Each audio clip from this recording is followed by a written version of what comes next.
नमस्कार विद्यार्थी मित्रांनो. आज आपण दिनदर्शिका हा घटक अभ्यासणार आहोत. मग या दिनदर्शिका या घटकामध्ये काय काय असतं?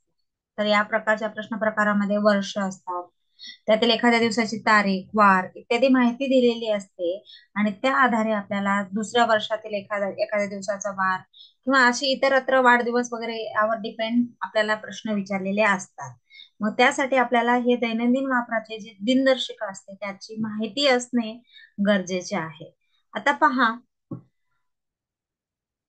दिनदर्शिकामध्ये मला थोडीशी माहिती मी हे करते.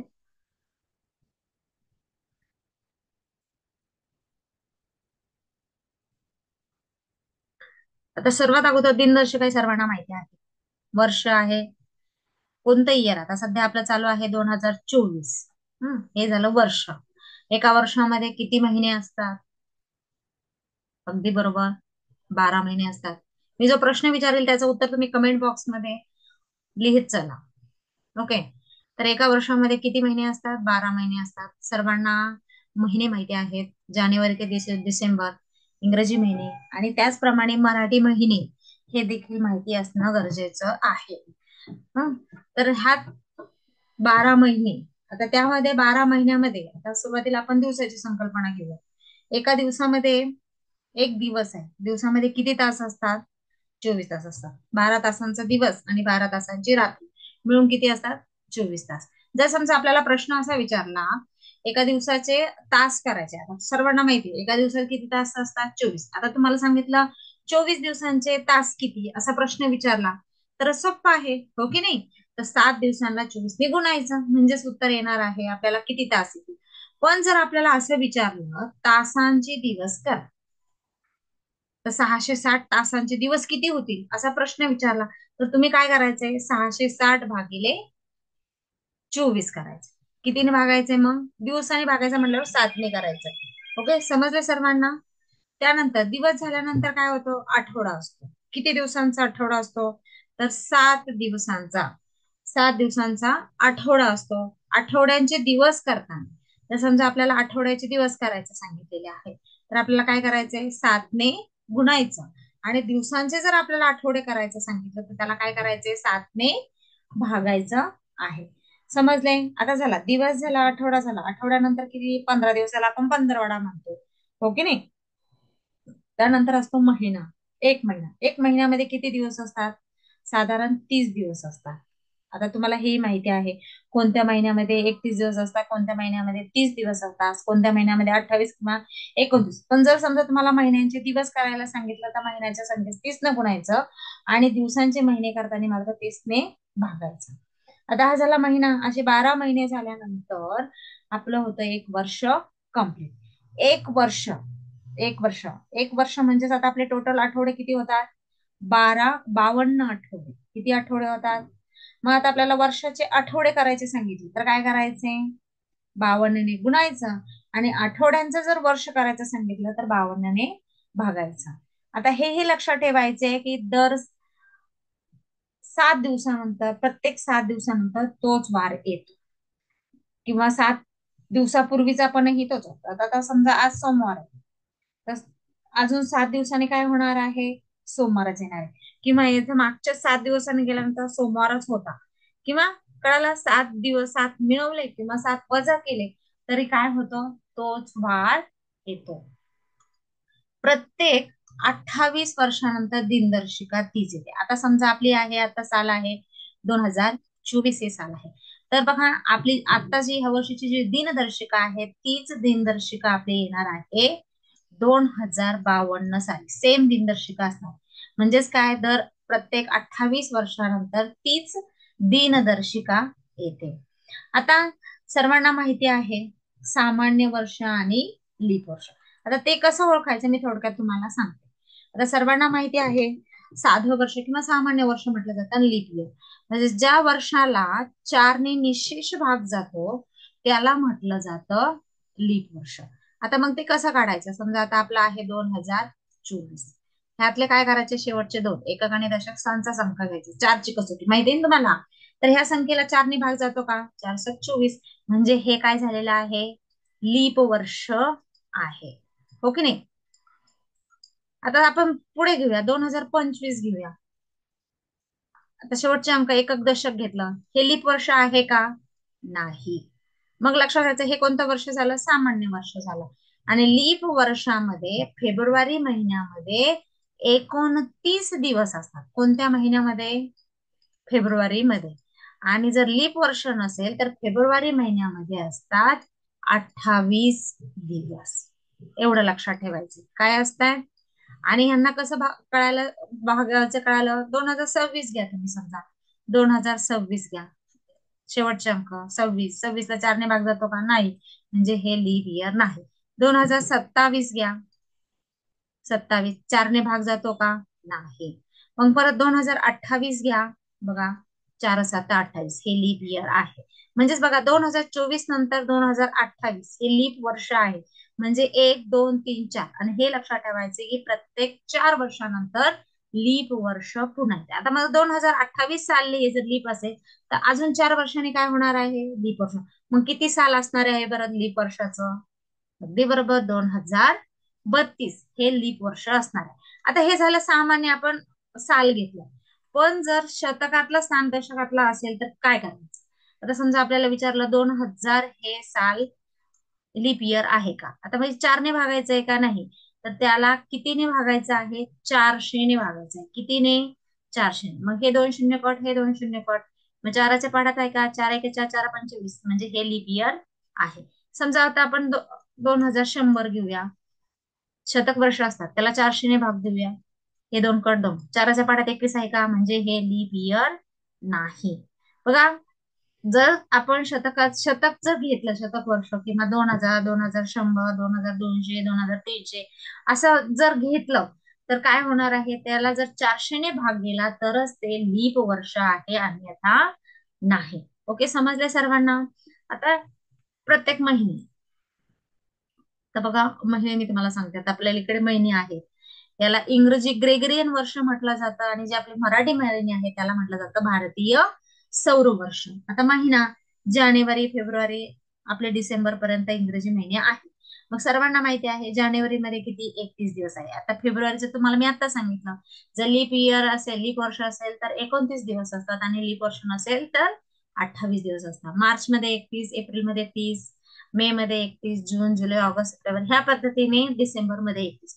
म्हणजे 31 दिवस असणारे एकूण महिने किती झाले? पहा बरं मोजून तुम्ही. 31 दिवस असणारे महिने झालेले आहेत 7, आणि 30 दिवस असणारे महिने किती झालेले आहेत? 4. आणि 28 किंवा 29 असणारा तो कोणता महिना आहे? फेब्रुवारी, तो आहे 1. आता हे झालं इंग्रजी ग्रेगरियन वर्ष, म्हणजे आपले इंग्रजी महिने. आता मराठी महिने, मराठी महिने सुद्धा येणं खूप गरजेचं आहे. नाही तर आपण मराठी महिने सहसा सहसा पाठ करत नाही. तर कोणता आहे? चैत्र, वैशाख, ज्येष्ठ, आषाढ, श्रावण, भाद्रपद, अश्विन, कार्तिक, मार्गशीर्ष, पौष, माघ आणि फाल्गुन, हे 12 महिने आहेत. तर त्यामध्ये काय असतं? तर सुरुवातीचे जे महिने आहेत, चैत्र, वैशाख, ज्येष्ठ, आषाढ, श्रावण आणि भाद्रपद, हे जे आहेत 6 महिने, ह्यामध्ये असतात 31 दिवस. आणि उरलेले जे 6 महिने असतात, अश्विन, कार्तिक, मार्गशीर्ष, पौष, माघ आणि फाल्गुन, यामध्ये असतात 30 दिवस. पण जर लीप इयर असेल तर चैत्र महिन्यामध्ये असतात 31 दिवस, आणि लीप इयर नसेल तर दिवस असतात 30 दिवस. ओके, समजले सर्वांना? त्या पद्धतीने. हम्म. तर पहा, हे झालं आपलं. नंतर आता कॅलेंडर मध्ये महिना घेतला आपण, एका कॅलेंडर मध्ये जानेवारी महिना घेतला. जानेवारी महिन्यामध्ये आपले किती दिवस असतात? 31 दिवस असतात. आता 1 तारखेला जर आपला सोमवार असेल, 1 तारखेला सोमवार आहे, आणि तुम्हाला प्रश्न विचारला नंतरचा सोमवार किती तारखेला येईल, यानंतर येणारा सोमवार किती तारखेला येईल, तर तुम्हाला माहिती आहे प्रत्येक 7 दिवसांनी तो वार परत येतो. मग एकामध्ये 7 मिळवले ते किती झाले? 8. 8मध्ये 7 मिळवले ते किती झाले? 15. 15मध्ये 7 मिळवले ते किती झाले? 22. आणि 22मध्ये 7 मिळवले तर किती झाले? 29. म्हणजे पहा, 1 8 15 22 आणि 29, ह्या सर्व तारखांना कोणता वार येणार आहे? सोमवार. मग तुम्हाला 2 तारखेचा विचारेल, मंगळवार असेल बुधवार असेल, तर प्रत्येक वारामध्ये आपल्याला काय करायचं आहे, 7 7 मिळून. आणि जर तुम्हाला मागचा वार विचारला तर काय करायचं आहे, 7 त्यातून वजा करायचे आहे. मग तो वार आपल्याला आपोआप मिळून जातो. ओके. आता हे झालं आपलं. आता ह्यामध्ये 31 दिवसामध्ये जर जर समजा 28 दिवसांचा महिना असेल, तर काय असतो, 28 दिवस केव्हा असतात, जेव्हा लीप इयर नसतं, म्हणजे साधं वर्ष असतं, सामान्य वर्ष असतं. तर त्यामधील सर्व वार 4 4 वेळा येतात. तर सोमवार 4 वेळा येईल, मंगळवार 4 वेळा येईल, बुधवार 4 वेळा, गुरुवार, हे सगळं 28 दिवसांचा महिना असेल तर. 29 दिवसाचा महिना असेल तर काय होतं, फक्त 1 तारखाचा वार, 1 तारखेचा जो वार असतो तो 5 वेळा येतो. किती वेळा येतो, किती दिवस, 29 दिवसाचा म्हणजे लीप इयर असेल तेव्हा 1 तारखेचा वार हा 5 वेळा येतो. आणि 30 दिवसांचा महिना असेल तर काय होतो, 1 आणि 2 तारखेचा वार येतो 5 वेळा. आणि 31 दिवसांचा जर महिना असेल तर 1 2 आणि 3 तारखेचे वार हे 5 वेळा येतात. हे लक्षातच ठेवायचं सर्वांनी. 28 दिवसामध्ये एकही तारखेचा वार नाही, सगळे 4 4 वेळा येतात. 29 तारखेचा महिना असल्यानंतर, 29 दिवसाचा महिना असल्यानंतर 1 तारखेचा वार 5 वेळा येतो. 30 दिवसांचा महिना असेल तर 1 आणि 2 तारखेचा वार 5 वेळा येतो. आणि 31 दिवसाचा महिना असेल तर 1 2 आणि 3 तारखेचे वार 5 वेळा येतात. ओके, समजले सर्वांना. आता वर्ष, साधं वर्ष आहे, साधं वर्षामध्ये किती दिवस असतात, 365 दिवस असतात. आणि जर लीप इयर असेल तर काय, तर फेब्रुवारीमध्ये 29 दिवस असतात की नाही, त्यामुळे तो एक ऍड होतो, म्हणून लीप वर्षामध्ये असतात 366 दिवस. आता पहा, सामान्य वर्षाच्या 1 जानेवारीला जो वार असतो, 1 जानेवारीला जर सोमवार असेल तर तोच वार वर्षाच्या शेवटी म्हणजे 31 डिसेंबरला तोच वार असतो.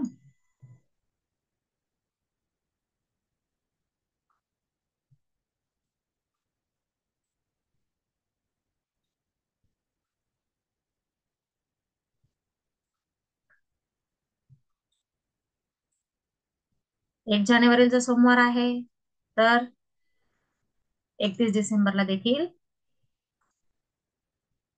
तोच वार आहे.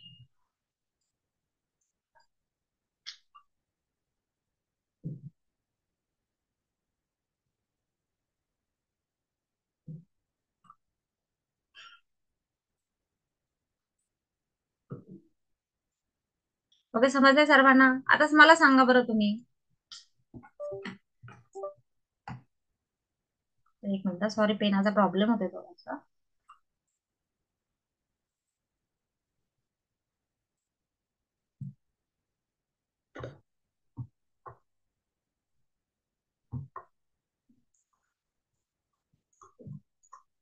31 डिसेंबरला तोच वार असतो. समजा आता मी सांगितलं 1 जानेवारीला जर बुधवार असेल, सामान्य वर्षामध्ये, म्हणजे साधं जे लीप इयर नाहीये, तर 31 डिसेंबरला कोणता वार असणार आहे, कमेंट बॉक्स मध्ये उत्तर लिहा पटकन. हम्म, अगदी बरोबर. काय, 1 जानेवारी जर बुधवार असेल तर 31 डिसेंबरला सुद्धा बुधवार, 1 जानेवारीला रविवार असेल तर 31 डिसेंबरला सुद्धा रविवार. पण हे कधी, जेव्हा सामान्य वर्ष असेल. पण जर लीप वर्ष असेल, जर लीप वर्ष असेल तर काय होतं, त्याचा पुढचा वार, जर समजा 1 जानेवारीला सोमवार असेल तर 31 डिसेंबरला येणार आहे मंगळवार. जर लिपी वर्ष असेल तर काय होणार आहे, 31 डिसेंबरला येणार आहे मंगळवार. 1 जानेवारीला बुधवार असेल तर 31 डिसेंबरला येणार आहे गुरुवार. 1 जानेवारीला रविवार असेल तर 31 डिसेंबरला येणार आहे सोमवार. म्हणजे त्याचा पुढचा वार हा 31 डिसेंबरला येतो. पण आता मग जर असं विचारलं, 1 जानेवारीला जर सोमवार असेल, 1 जानेवारी, बघा, 1 जानेवारी शॉर्ट मध्ये लिहिते, 2023 ला जर सोमवार असेल तर 1 जानेवारी 2024ला कोणता वार असेल, असा प्रश्न विचारला जातो. तर मग पहिल्यांदा काय पाहिजे आपल्याला, 2023 हे लीप इयर आहे का, 2023 नाही. तर मग काय होणार आहे, जर सोमवार आहे तर 1 जानेवारीला काय होतं, 1 डिसेंबरला सोमवार येणार आहे, मग एक दिवस काय करायचंय, पुढे जायचं आहे. एक दिवस ऍड करायचं त्याच्यात. सोमवारच्या पुढे येणार आहे मंगळवार, म्हणजे 1 जानेवारीला येणार आहे मंगळवार. ओके. पण जर आपल्याला विचारलं 1 जानेवारी 2024 रोजी मंगळवार आहे, 1 जानेवारी 2000 रोजी जर मंगळवार आहे, ओके, तर 1 जानेवारी 2025 ला कोणता वार असेल? मग कोणता येणार आहे बरं? 1 जानेवारी 2024 हे लीप इयर आहे. हो. मग काय होणार आहे? मंगळवार मध्ये अजून 2 वार ऍड करायचे. कोणते येणार आहे? मंगळवार, बुधवार आणि गुरुवार. मग कोणता वार येतो इथे? गुरुवार. कळलं? जर साधं वर्ष असेल तर 1 वार ऍड करायचा, आणि जर लीप इयर असेल तर 2 वर्ष ऍड करायचे, म्हणजे आपल्याला पुढच्या वर्षीचा सुद्धा दिवस येऊन जातो. ओके, समजल्या? आता मला सांगा, शुक्रवारी 3 तारीख आहे, म्हणजे 3 तारखेला शुक्रवार आहे, तर पुढचे येणाऱ्या शुक्रवारच्या तारखा सांगा बरं. कमेंट बॉक्स मध्ये हे उत्तर तुम्ही लिहून मला पाठवा. मी तुम्हाला सांगितलेलंच आहे आता. ओके, समजले सर्वांना? आता 1 जानेवारीचा जो वार आहे तो 53 वेळा येतो. किती वेळा येतो? 53. तुम्हाला माहिती आहे 52 आठवडे आणि 1 दिवस म्हणजे 365 दिवस. मग 1 जानेवारीला जो वार असतो तो किती वेळा येतो? 53 वेळा येतो. हम्म? आणि जर लीप इयर असेल तर 1 आणि 2 जानेवारीचा वार काय होतो? 53 वेळा येतो. ओके, समजलं सर्वांना? आता ह्यानंतर आपण पाहणार आहोत, पहा,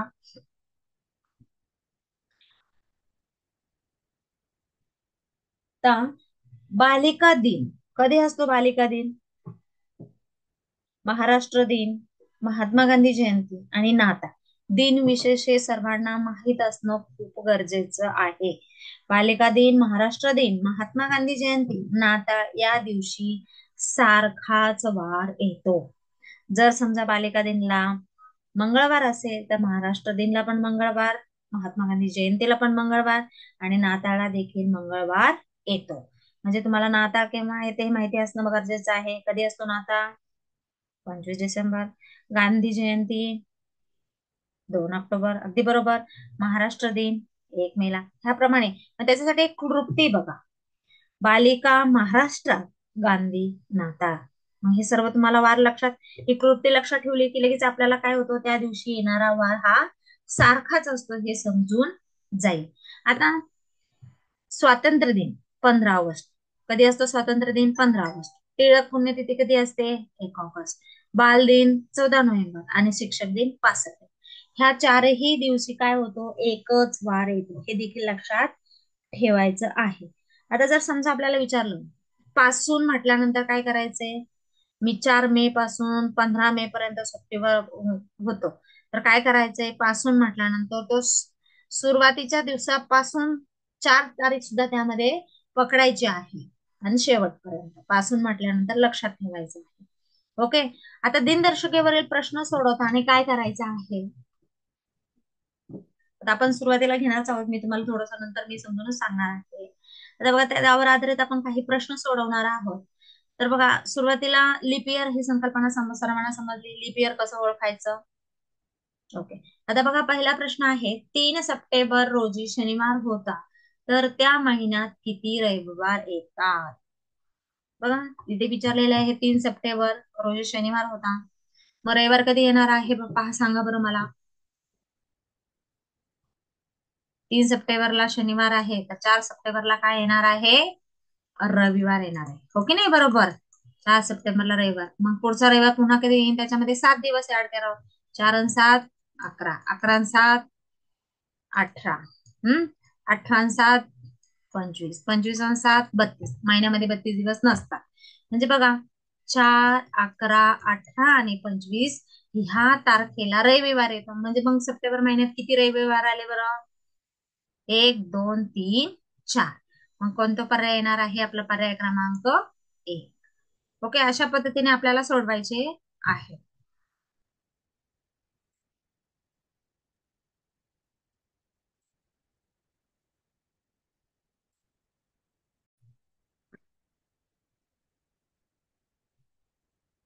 दिनदर्शिका या घटकावर आपण आधारित स्वाध्याय सोडवणार आहोत. सर्वांनी पान नंबर तुमच्या पुस्तकात जे असेल, कारण काहींकडे नवीन पुस्तके आहेत, काहींकडे जुने पुस्तके आहेत. तर दिनदर्शिका हा घटक काढा सर्वांनी.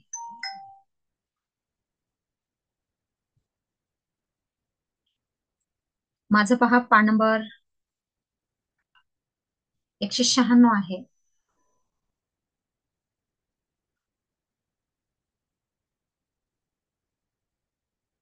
बघा प्रश्न दुसरा आपण पाहणार आहोत.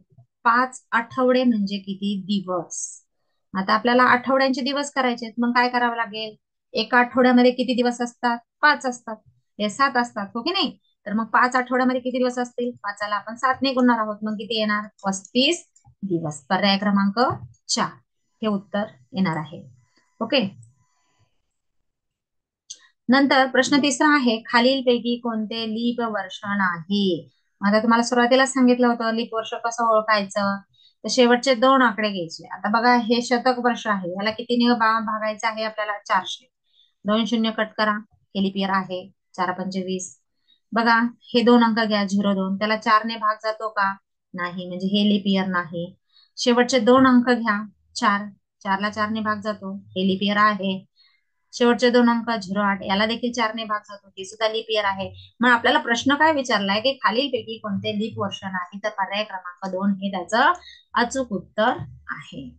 आता 112 दिवस म्हणजे किती आठवडे? बघा आता आपल्याला आठवड्यांचे दिवस नाही करायचे सांगितले, तर इथे काय सांगितलेलं आहे? दिवसांचे आठवडे किती. मग आता असं आपल्याला ह्यावेळेस काय करावं लागेल? तर आपल्याला 112ला आपल्याला काय करावं लागेल? 7ने भागावं लागेल. मग किती येणार आहे? 7 एके 7, खाली 4 उरले, 7 × 42. म्हणजे किती उत्तर येणार आहे? पर्याय क्रमांक 3. खालीलपैकी कोणती तारीख सर्व दृष्टीने बरोबर आहे? आपल्याला एक तारीख अशी शोधायची आहे की जी बरोबर आहे. बघा पहिला आहे ऑप्शन 31/4/2000. मग आता चौथा महिना म्हणजे कोणता महिना आला सांगा बरं? एप्रिल. मग सांगा बरं एप्रिल महिन्यामध्ये किती दिवस असतात? अगदी बरोबर 30. आणि इथे तर आपल्याला दिली 31, म्हणून हा पर्याय बरोबर आहे का? तर नाही. बघा पुढे 5 मे. मे महिन्यामध्ये किती दिवस असतात? 31 दिवस असतात, म्हणजे हे बरोबर आहे. प्रश्न दुसरा आहे फेब्रुवारी महिना. फेब्रुवारी महिन्यात 28 आणि 29 असतात, पण लीप इयर आहे का बघा. शेवटचे 2 अंक 6. 4ने भाग जातो का? नाही, म्हणजे हे लीप इयर नाही आणि तारीख 29 नसणारच आहे, म्हणून हे काय आहे? चुकीचं आहे. पुढे पहा 11. 11 म्हणजे काय? नोव्हेंबर. नोव्हेंबर महिन्यामध्ये किती दिवस असतात? 30. 31 कसं येईल मग? म्हणजे हे सुद्धा बरोबर नाही. तर बरोबर कोणता आहे? पर्याय क्रमांक 2. खालीलपैकी कोणत्या महिन्यामध्ये शुक्रवार, शनिवार व रविवार हे 3 वार प्रत्येकी 5 वेळा येण्याची शक्यता असते? कोणत्या महिन्यामध्ये? मी सुरुवातीला सांगितलं होतं 28 दिवस असेल तर कोणत्याच दिवस 5 वेळा येत नाही. 29 दिवस असेल तर 1 तारखेचा वार 5 वेळा येतो. 30 दिवसांचा महिना असेल तर 1-2 तारखेचा वार 5 वेळा येतो. आणि 31 दिवस असतील तर 1, 2 आणि 3 वार असतात जे 5 वेळा येण्याची शक्यता असते. मग आता आपल्याला जून महिन्यामध्ये किती दिवस असतात? 30 असतात. जुलैमध्ये किती असतात? 31 असतात. सप्टेंबरमध्ये किती दिवस असतात? 30 दिवस असतात. आणि नोव्हेंबरमध्ये पण किती दिवस असतात? 30. म्हणजे 30 दिवसांचा असेल तर त्यांचं काय होतं? 1 आणि 2 तारखेचा, म्हणजे 2च वार येतात. पण आपल्याला इथं काय विचारलंय? शुक्रवार, शनिवार, रविवार हे 3 वार मग कोणत्या महिन्यामध्ये येतात? 31 दिवसांचा महिना असेल तरच 3 वार 5 वेळा येतात. आता 5 मे रोजी सोमवार असल्यास 29 मे रोजी कोणता वार असेल? आता एक तुम्हाला सुरुवातीला एक ट्रिक सांगायची राहिलेली आहे बघा. जर आपल्याला दिवसांचे दिवसच सांगितले तर काय सांगितलं? आता आपल्याला दिवस टू दिवस सांगितलेला आहे, तर प्रत्येक वेळेस दिवस मोजत बसायचे का? नाही. आता 5 मे ला दिलेले आहे, 5 मे रोजी सोमवार आहे आणि 29 मे रोजी काय काय करायचं अशा वेळेस? ह्या वेळेस पहिला जो आहे ना 5 मार्च, तो सोडून द्यायचा. म्हणजेच काय करायचं? 29 मधनं काय करायचे? 5 वजा करायचे. किती राहिले बरं? 29 मधनं 5 वजा केल्यावर 24 राहिले, हो की नाही? मग एका आठवड्यामध्ये किती दिवस असतात? 7. मग 24ला काय करायचं? 7ने भागायचं. 7 त्रिक 21. मग किती उरले? बाकी जी बाकी भागाकार नाही लक्षात ठेवायचा, बाकी किती लक्षात ठेवायचं. म्हणजे बाकी आहे 3. मग आपल्याला पुढचा वार विचारला की नाही, मग आपण काय करायचं? मिळवत जायचे. जर आपल्याला मागचं विचारलं, आता 5 मेच्या ऐवजी जर आपल्याला एप्रिल विचारलं असतं तर आपल्याला काय करायला लागलं असतं? मागे जावं लागलं असतं, वजा करायचा. पण आपल्याला पुढचं विचारलंय, म्हणजे आता सोमवारच्या पुढे 3 वार जायचे. सोमवारपासून 3 मोजत चला, मग 3 वार पुढे जर गेले तर किती होणार आहे? मंगळवार, मग दुसरा बुधवार, आणि मग तिसरा येणार आहे गुरुवार. मग पर्याय क्रमांक कोणता येतोय? आहे की नाही सोपं? मोजत बसण्यात आपला किती वेळ जाणार आहे? भरपूर वेळ जाणार आहे, हो की नाही? तर अशा पद्धतीने ट्रिक्सने आपल्याला हे सॉल्व्ह करायचं आहे. एका आठवड्यामध्ये किती तास असतील? आता भाई एका दिवसामध्ये किती तास असतात? 24 तास असतात. हा, मग आठवड्यामध्ये किती तास असतील बरं? आठवड्यात दिवस किती? 7. मग आपल्याला काय करायचं आहे? आठवड्यामध्ये असतात 7 दिवस आणि दिवसामध्ये असतात 24. यांचा गुणाकार करायचा आहे. 7 चोक 28, 7 चाले 7 दुने 14, 14 2 16, म्हणजे किती तास असणार आहेत? 168. 6 जानेवारीचा वार सोमवार असल्यास त्या वर्षातील प्रजासत्ताक दिन कोणत्या दिवशी येईल? मग आता प्रजासत्ताक दिन कधी येतो हे सर्वांना माहिती आहे. बघा कधी येतो? 26 जानेवारी. आणि आपल्याला कोणता वार दिलेला आहे त्यांनी? 6 जानेवारी. मग आपण 7 दिवसांनी पुढे जाऊ. 6 आणि 7 किती होतात? 13. 13 आणि 7 किती होत आहेत? 20. आणि 20 आणि 7 किती होत आहेत? 27. पण आपल्याला तर पाहिजे 26. मग एक वार मागे या. सोमवारच्या मागे एक वार आल्यावर कोणता वार येणार आहे? रविवार. म्हणजे प्रजासत्ताक दिन कधी येणार आहे? रविवारी. रमेश 1 जानेवारी 2009 ते 31 मार्च 2009 अखेर दुबईला होता. तो किती दिवस दुबई देशात होता? बघा, 1 जानेवारी ते 31 मार्च. मग आता सर्वांना माहिती आहे 1 जानेवारी. जानेवारी मध्ये किती दिवस होणार? दिवस पकडायचा आहे ना, 31. फेब्रुवारी. फेब्रुवारी मध्ये किती दिवस असतात? 28 किंवा 31. वर्ष बघायचं कधी. लीप इयर आहे का? नाही. मग किती दिवस असणार आहे फेब्रुवारी मध्ये? 28. नंतर काय आहे? मार्च. मार्चचे दिवस दिलेले आहेत आपल्याला 31. मग करा बेरीज याची, झाले दिवस एकूण. किती मार्च मध्ये किती दिवस असतात?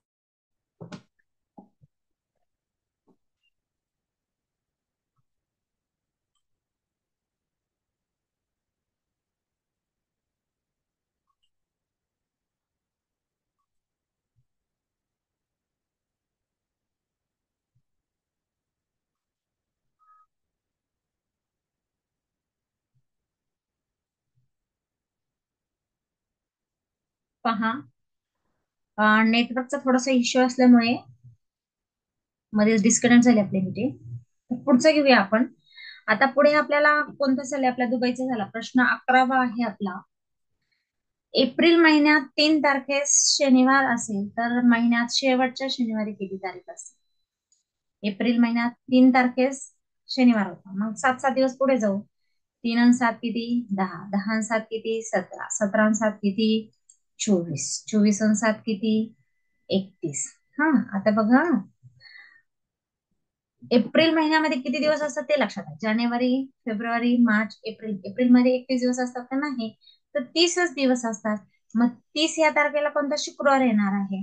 मग शेवटचा किती येणार आहे? 24 ला शनिवार येणार आहे. ओके नाही? म्हणून पर्याय क्रमांक 3. प्रश्न 12वा आहे. 15 ऑगस्ट 2009 रोजी शनिवार तर 26 जानेवारी 2009 रोजी कोणता वार असेल?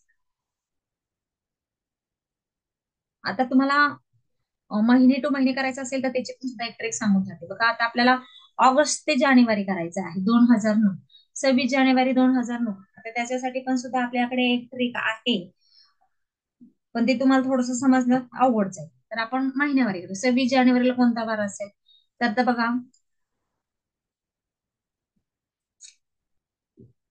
महिने लिहून घेऊया आपण.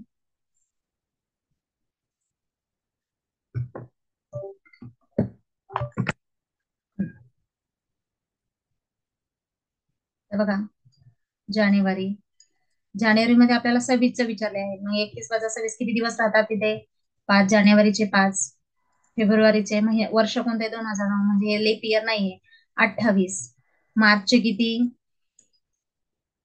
31. एप्रिलचे किती? शॉर्ट मध्ये लिहिते मी, 30. हा, मेचे किती? 31. जूनचे किती? 30. आणि ऑगस्टचे आपल्याला दिले आहेत 15. सगळ्यांची बेरीज करा. किती होते? 5 आणि 1 6, 6 आणि 1 7, 7 आणि 8 15, 15 आणि 5 20. चले 2. 2 आणि 1 3, 3 आणि 3 6, त्रिक 9 3 चौक 12 3 5 15 15 आणि 2 17 म्हणजे टोटल 170 दिवस आले. मग आपल्याला कशाने भागायचं आहे? 7ने. 7 दुणे 14, 30 उरले, 7 चोक 28. मग किती बाकी राहते आपली? 2. 2 बाकी राहते. जर शनिवार असेल तर मग काय करायचंय आपल्याला? 2 दिवस पुढे शनिवार, शनिवार रविवार आणि सोमवार. मग कोणता वार येणार आहे? सोमवार. ओके, अशा पद्धतीने सर्व मोजत नाही बसायचे. प्रत्येक महिन्याच्या सगळ्यांची बेरीज करायची आणि त्याला 7ने भागायचं म्हणजे उत्तर येऊन जातं. ओके, त्यानंतर पुढचा प्रश्न आहे 13वा. 5 मार्च 2008 रोजी बुधवार होता, तर 15 मार्च 2008 रोजी बघा, वर्ष तेच दिले, महिना तोच दिलाय. डायरेक्ट 15 मधनं 5 वजा करायचे. 15 मधनं 5 वजा केल्यावर किती राहत आहेत? 10. 10ला 7ने भागा. 7 एके 7, 3 उरले. 3 वार पुढे जा. बुधवारच्या पुढे बुधवारमध्ये 3 बोट करायचे. गुरुवार शुक्रवार शनिवार. पर्याय क्रमांक 3. एक नाही 2 मिनिटांमध्ये लगेच उत्तर. हम्म तर पहा, पुढचा प्रश्न आहे 48 दिवस म्हणजे किती आठवडे आणि किती दिवस? आता 48 दिवस, 48 दिवसाला 7ने भागा, किती येतात?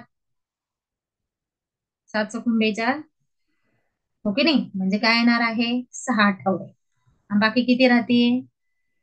6. 6 आठवडे 6 दिवस. ओके, समजलं सर्वांना? दिनदर्शिका हा घटक अतिशय सोपा प्रकारे, फक्त थोडीस सराव करणं खूप गरजेचं आहे. जर आपला सराव परफेक्ट झाला नाही, ह्यावरील आपला मार्क अजिबात चुकणार नाही. आणि हा प्रश्न प्रकार आपल्याला गणितात देखील येतो आणि बुद्धिमत्तेत देखील येतो. ओके.